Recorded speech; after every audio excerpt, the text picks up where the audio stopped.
My name is Leighton Schnellert, and I am the chair of the Rural Education Advisory in British Columbia, and we are one of the co-sponsors and co-organizers of this series, along with the University of British Columbia, the Greater Victoria School District, and with the Ministry of Education. This is the second in our series this year, and you can see that we have incredible guests, Beth, Applewhite, and Leona Prince, so I will introduce each as their turn comes.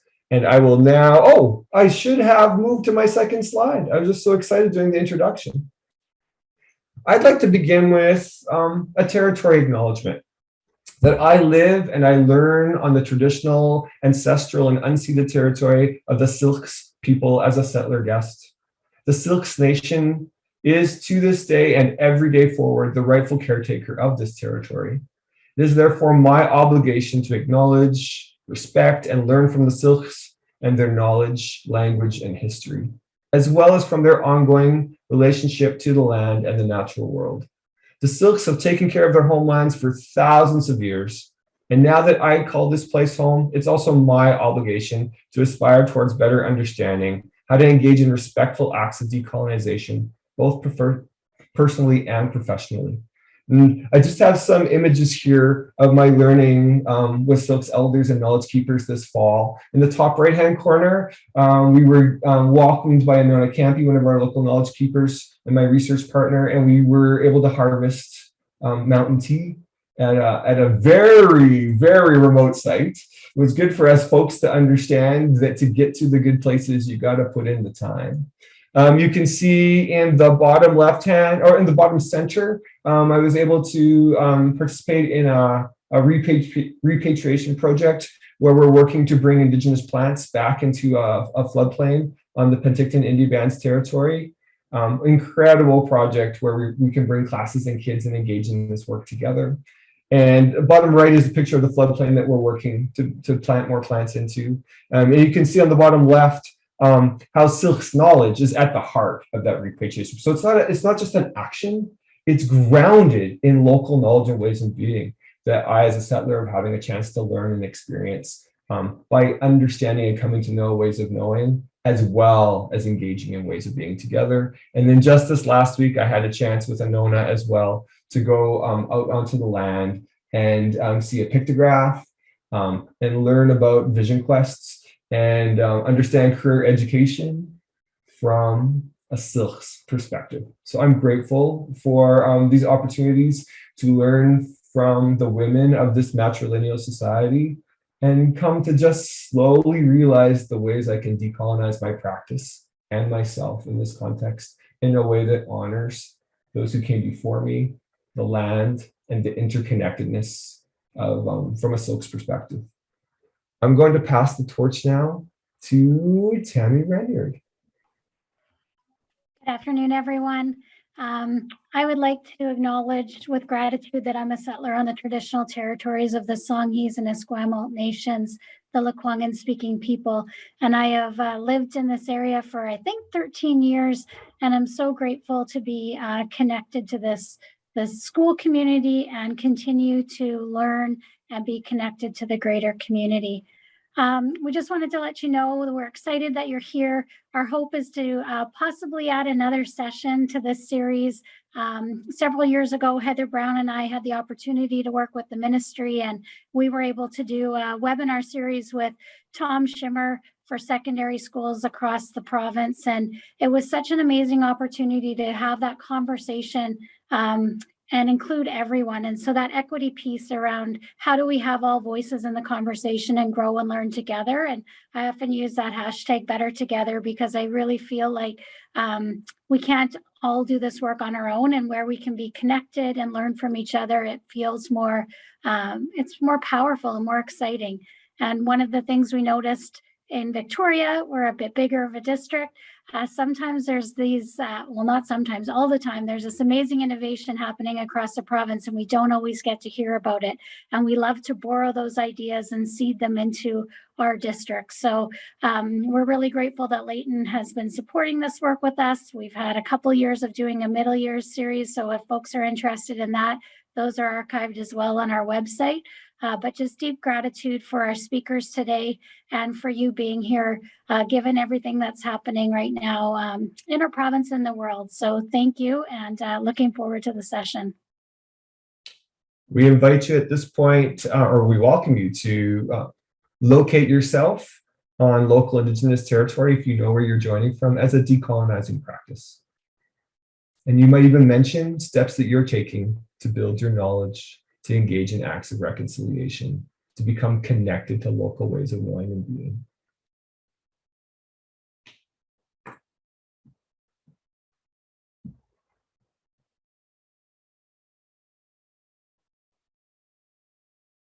Just as you're entering that acknowledgement in the chat box, I'll just show this final slide. You don't have to look at it right now, but we also want to appreciate that the Ministry of Education is partnering with us in this webinar series this year. Denise Augustine is our partner. She's not able to join us today, but she sends her greetings. She is the Superintendent of Indigenous Education, newly appointed into that role. And we're so glad that she stepped up and said, this is really important work from the ministry's perspective, that equity, diversity, and inclusion is a priority. And so we stand here together across districts, rural and urban, with the ministry, with UBC, to say, we want to engage in this work, and we want to engage together in this work in the province, not to all be the same, but to engage in this work in ways that makes a difference for our kids, with our communities, even as we get uncomfortable now and then, or maybe a lot. With that, I'm so excited to introduce to you my friend Beth Applewhite, who is reverse aging. Beth, I don't know how you're doing that. I got to first work with Beth when she was a graduate student, and I was at SFU in her master's program. And at that time, Beth, I believe you were the only student that I had worked with, grad student, who was doing this work around decolonization. And so to see how, you know, the conversation is open to a place where you're not just standing alone trying to make this difference, but opening this space up, and with all of your experience, I can only say how appreciative I am, and how you, at that time, my goodness, that would be almost 15 years ago now, were saying, how do we welcome, and how important it is for us to have Black voices in our classrooms through texts and in person, and what a difference that can make for all our kids. So Beth is the acting district principal for equity, diversity, inclusion in school district 44, which is Burnaby. And Beth, I turn the talking stick over to you. You're not in Burnaby? Thank you. You're in North Van? Pardon me? Are you in North Van? No, I'm in 41. Burnaby. Oh, sorry, 41. Sorry, Beth. Sorry, numbers. People in school district 41, Burnaby. School district 44 should be lucky to have you. All right, off to Beth. Thanks, Beth. Thank you. I'm just going to share my slides. Give me a moment. Bear with. How's that? Great. Thank you for your wonderful land acknowledgement. I will be brief, but it is important that I humbly acknowledge that my learning, unlearning, and relearning is taking place on the unceded, unsurrendered, and traditional territories of the Kwikwetlem Nation, because I'm at home in Port Moody today, which lies within the shared territories of the Tsleil-Waututh, Katzie, Musqueam, Kikat, and Squamish and Stolo nations. The work that I'm doing for reconciliation is, I used to dread being asked to do land acknowledgement, and especially when people ask for the personal narrative or connection. I felt performative. I felt like it wasn't real, and then something was stopping me from volunteering, and I needed to unpack that. My members of our Indigenous department in Burnaby encouraged me to unpack that. I did so on September 30th. A little controversial maybe, but I didn't feel, my problem was I didn't feel, honestly, I didn't feel, I know I am, but I didn't feel like a settler. I didn't feel like a visitor. My parents are buried in this land. I have friends and family whose ashes lie on this land. And so it was really, and I was born here, and so I was having a hard time, but through the process and spirit of truth and reconciliation, I've had to do the work and reconcile that, yes, this is my homeland, in a sense, my birthplace, but it's also stolen land. Those two things can exist at the same time, and I worked hard on reconciling that. And of course, my slides don't want to move. Uh-oh. There we go. I also offer peace to my Afro-Caribbean ancestors and my elders. I'm a biracial Black woman. My father's from Trinidad and Tobago. I walk in their legacy, strength, and power today and every day. So, of course, in equity work today, a lot of people have joined the journey. I'm so proud of that. I'm so happy to see it. It was weird at first. After 10 years, over a decade of trying to convince people that racism exists and there's systemic racism in our school system, it was quite overwhelming and exhausting when a whole bunch of people got on board in 2020. So yes, I'd like to move beyond definitions and terms, but in our world, divide and conquer must become define and empower. It is important to be on the same page with some of our key terms and phrases when we're talking about anti-racism and racial equity.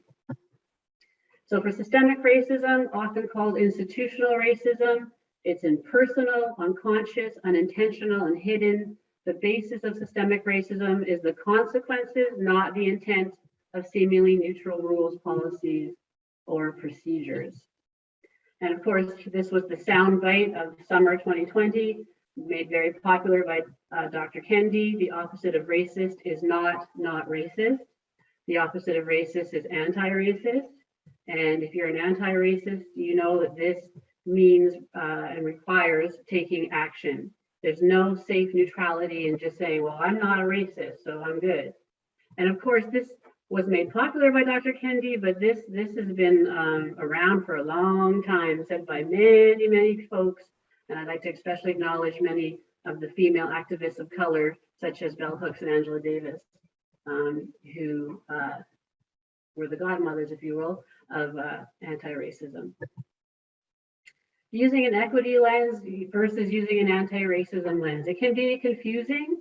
Some people use equity and anti-racism interchangeably, but there are nuances. Using an equity lens, you admit inequities exist. You recognize that there's an uneven playing field. You understand there can be no predictability of success or failure for our educators, for our colleagues or students. Ask, what do students need to thrive and be successful? We listen to diverse voices. We believe those voices and we validate them. And we co-create access to learning, resources, and opportunities. Using an anti-racism lens, we understand and admit that systemic racism exists in our school system. We accept and acknowledge barriers exist, typically based on biases and stereotypes and assumptions. We listen, we believe, and we validate, and we take action. We use our power and our privilege to help bring about positive change. Anti-racism and equity does not mean treating people equally. Most of us, in fact, were never taught how to be anti-racist, how to treat all racial groups equitably, how to look at the racial inequity all around us, how to look for the racist policies producing those inequities. Many, many people are just beginning their anti-racist journey after a lifetime of defensively saying, I'm not racist. And after a lifetime of believing that myth that only bad people are racist. That's a lie. It's a sad myth that many of us have been taught and is continuing to be taught, that image of the racist with swastikas and white hoods and neo-Nazis and Proud Boys. It's damaging, because the reality is racism is fluid.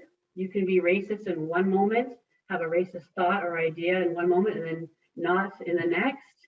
Good, decent, kind, loving, caring, compassionate, wise people can be, have been, and will continue to have a racist thought, feeling, do a racist action, make a racist decision. It doesn't mean they're bad, condemned to be bad people. There's also the colorblind myth that a lot of folks have been taught, and that's hard for people to change. You know, I have biracial parents. Growing up, my white mother taught us to be colorblind. I think most people who teach colorblind, what they mean is to not judge people by their color. But what got messed up is we were teaching kids not to see color. Like, I don't even see color. I'm not racist.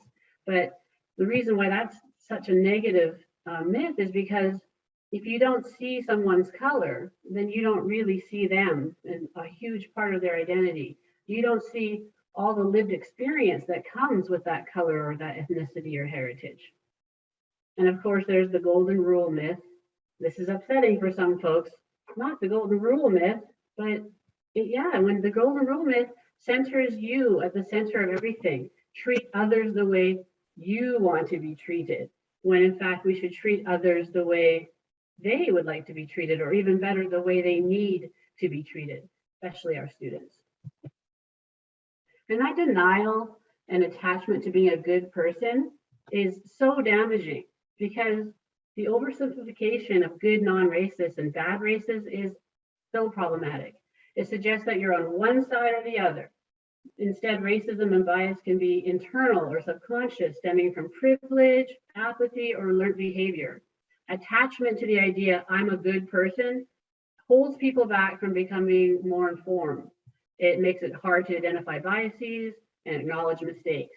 And it often results in folks being quite defensive and denying their actions or their statements when they're called out. The beauty of anti-racism is that you don't have to pretend to be free of racism to be an anti-racist. Anti-racism is the commitment to fight racism wherever you find it, including in yourself. And in fact, that's the only way forward. A quote from Ioma Oluo, who wrote, So You Want to Talk About Race. And I had a hallelujah moment last March when the BC government unveiled their campaign to fight racism in our province, because some of their definitions were bang on. I was so happy, as was the Ministry of Education in their announcements to have roll out an anti-racism action plan. So I love this. That's what being anti-racist means: opposing racism and promoting a society that is thoughtful, inclusive, and just. And to do this, and this is the point I really want to stress today, we need to also examine our own personal biases and prejudices, including those we might not even be aware of, because we don't know what we don't know. Being anti-racist takes work, but it's worth it.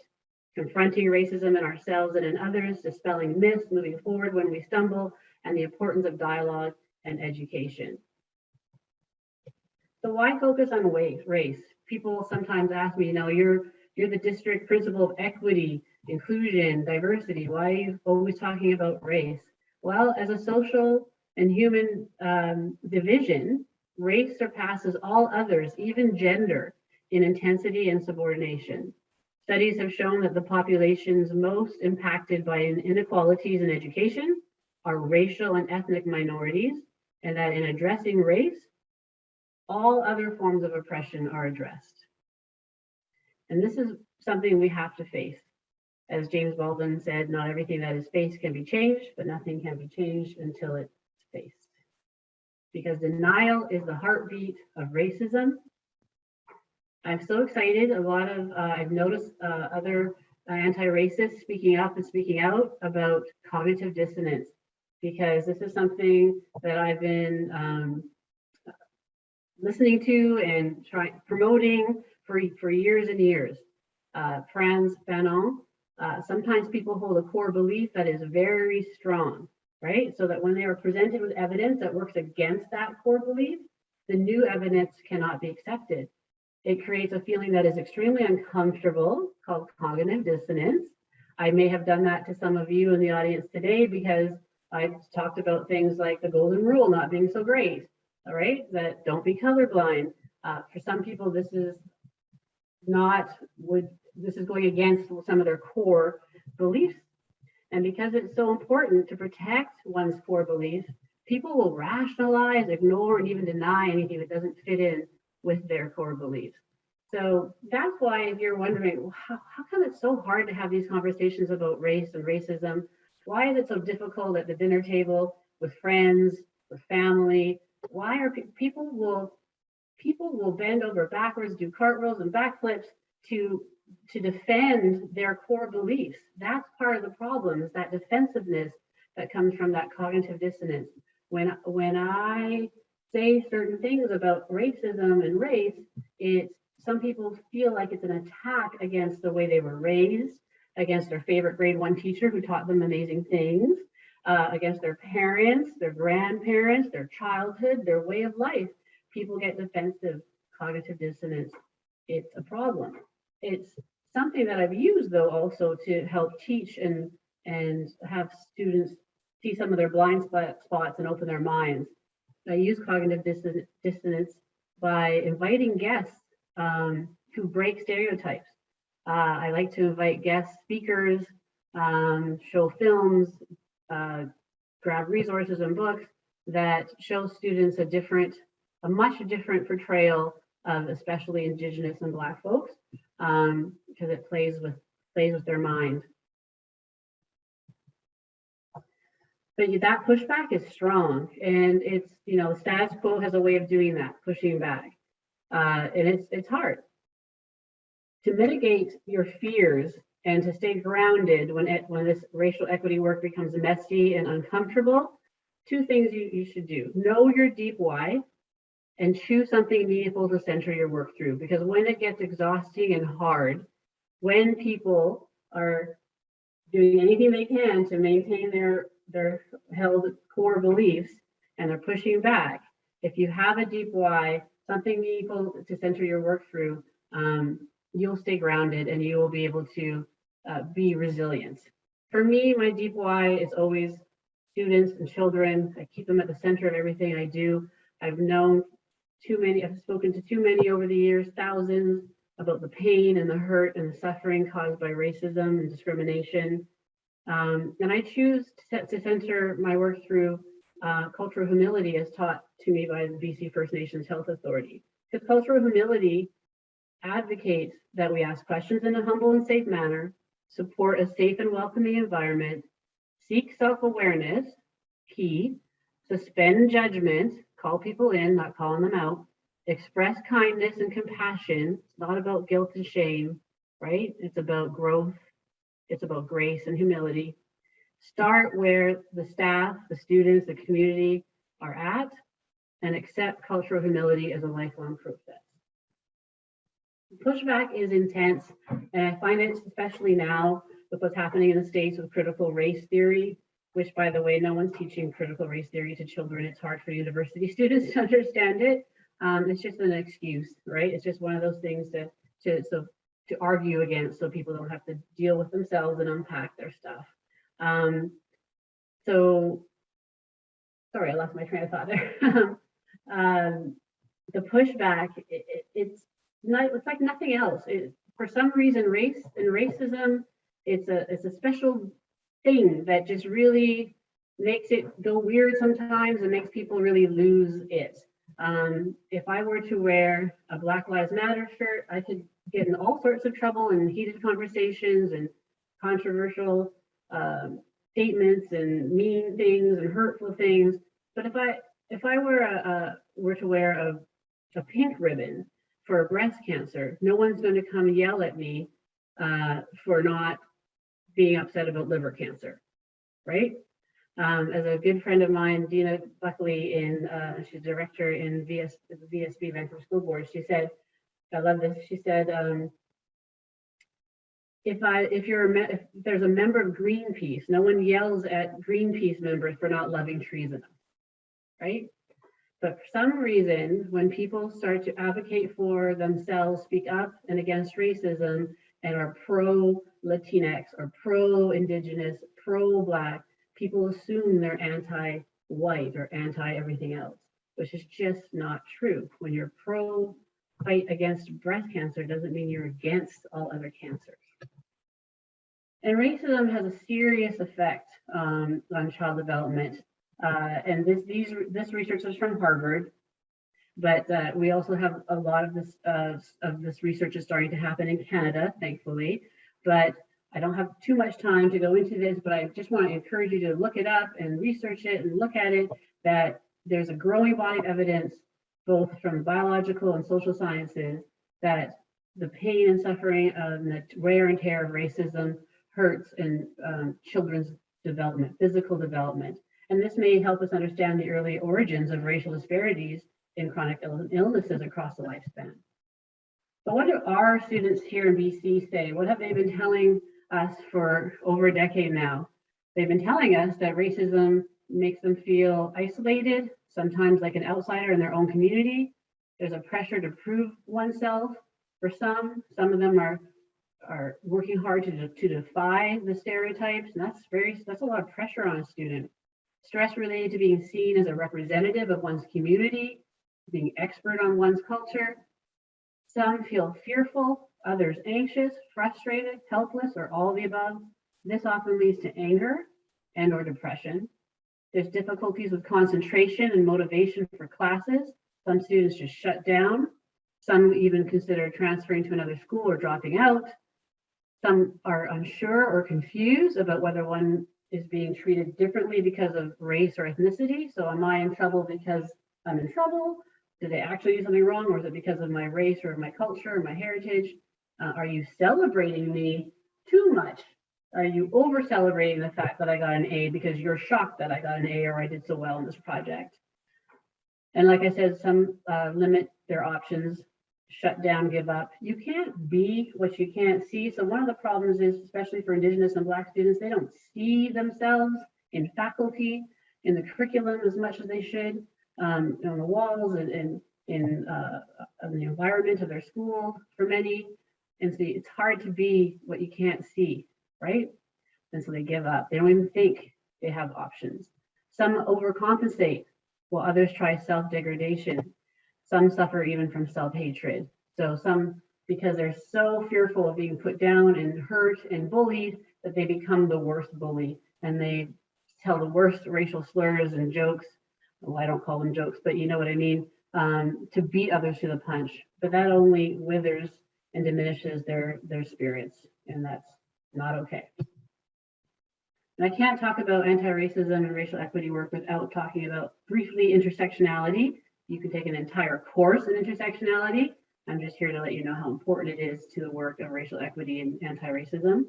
As Audre Lorde said, there's no such thing as a single issue struggle, because we do not live single issue lives. And different people experience identities differently. The same identities can be experienced differently. It's really, I love this wheel. Many of you have seen it, by Sylvia Duckworth.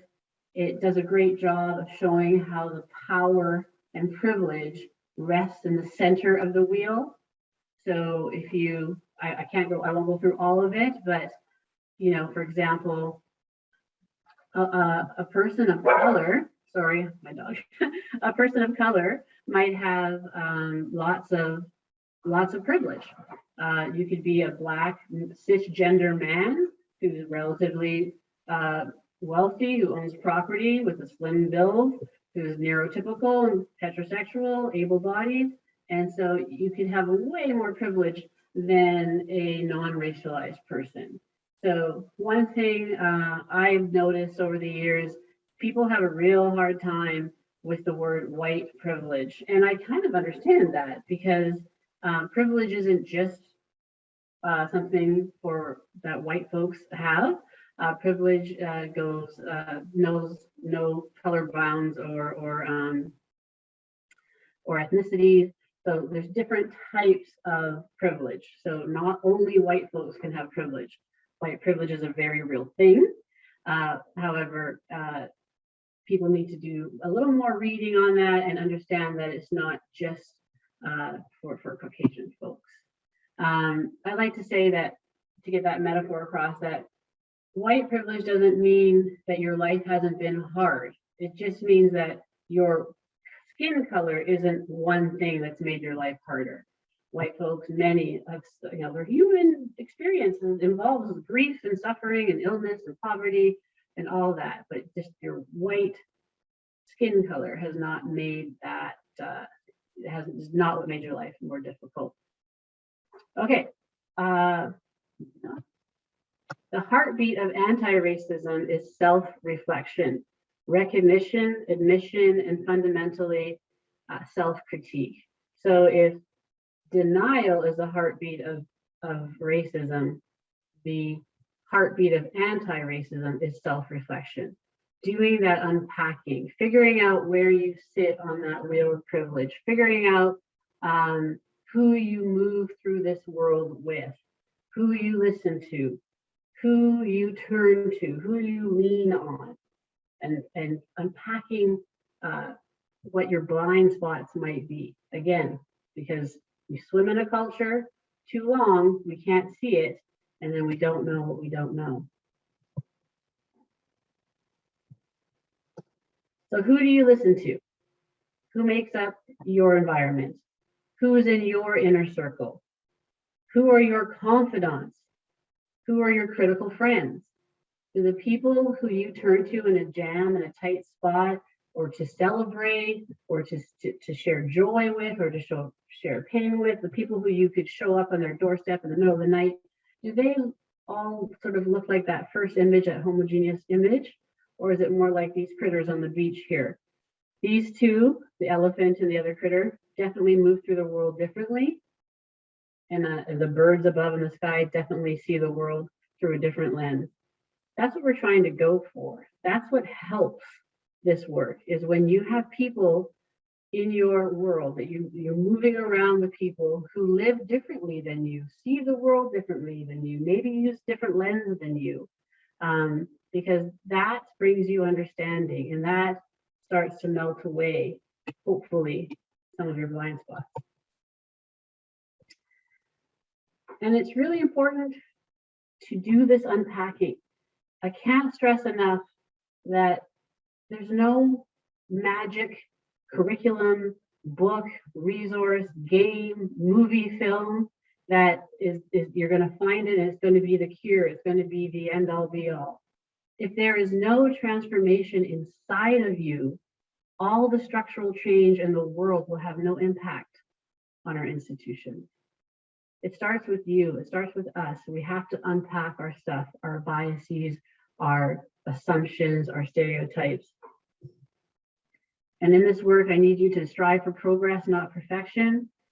Wisdom over perfection. We can all of us do better. We can always do better. But don't try to be perfect, because then you won't be flexible, and if you're trying to be perfect all the time, that leads to defensiveness, and you're not going to be as humble and open to seeing things differently or trying things differently. So in this work, we need to normalize discomfort, normalize owning harmful words, deeds, and tone. We need to normalize humility and be able to openly say, I don't know that, or I didn't know that, but I need to, thank you. We need to normalize being in messy conversations. And we need to, this is really important to me, normalize grace for yourself as well as others, even as we hold high expectations. Keep checking your blind spots. Remember, we don't know what we don't know. It's important not to beat yourself up. Again, this is not about shame, not about blame, not about guilt. We have to do the best we can until we know better. And then when we know better, you do need to do better, as Dr. Maya Angelou said. This is hard work because it is heart work. There is no playbook. There's no guide to this work. It's so new. But equity is attainable. Racial healing is possible. Authentic engagement will help us get there, like what we're doing today. And hope will help us reimagine. So much gratitude for having me. Before you go, though, I'm going to put up some prompts for a breakout discussion group. So for our courageous conversation, I always love Glenn Singleton's courageous conversations about race, his 4 agreements. When you're talking about race and racism, try to stay engaged, experience the discomfort, just let it be. get comfortable with the uncomfortable. Speak your truth if you feel safe to, if you feel brave enough, speak your truth, but expect, always expect in discussions about race, expect and accept non-closure. As you dream for a better world, what hope do you hold for this work? We're going to end hopeful. As you dream for a better world, what hope do you hold for this work? That's one of my main #1 values is hope. Without hope, why are we here? What is one commitment you're taking away from today? What challenge do you plan to work on? What unlearning or relearning could you work on? Take it away, Leighton. Thank you. Thanks, Beth. Folks, we're going to go into breakout rooms for about 8 minutes, and you just get to share one thing. So maybe take a little snapshot of the screen right now, and just one thing you'd like to share. And your job is not to one-up each other or to say the right thing, but to speak from where you're standing right now, which is, here's something I'm trying to do, here's something I'm hopeful, here's something I'm trying to do. But just give each other a chance, and we encourage you when you get to your breakout room to turn on your camera so that you can be engaged together in a way that is both respectful, but you're not going for closure. You're going for being connected and sharing something from your heart. We'll see you in about 8 minutes. Thanks, folks. Thank you, Beth. Just as we move into introducing Leona and her slides, also in this work, we come to this place of, just like Beth was talking about her slides, where we don't just take things and use them, but we're kind of like, we ask permission. So Beth, thanks for that point, just around offering us things in the same way that when someone shares a personal story, that's not our story to share with someone else either, right? It's our chance to learn from that experience and within our own classrooms. But as soon as we take someone else's stories and share it, we're using it for our own purpose as opposed to into that context.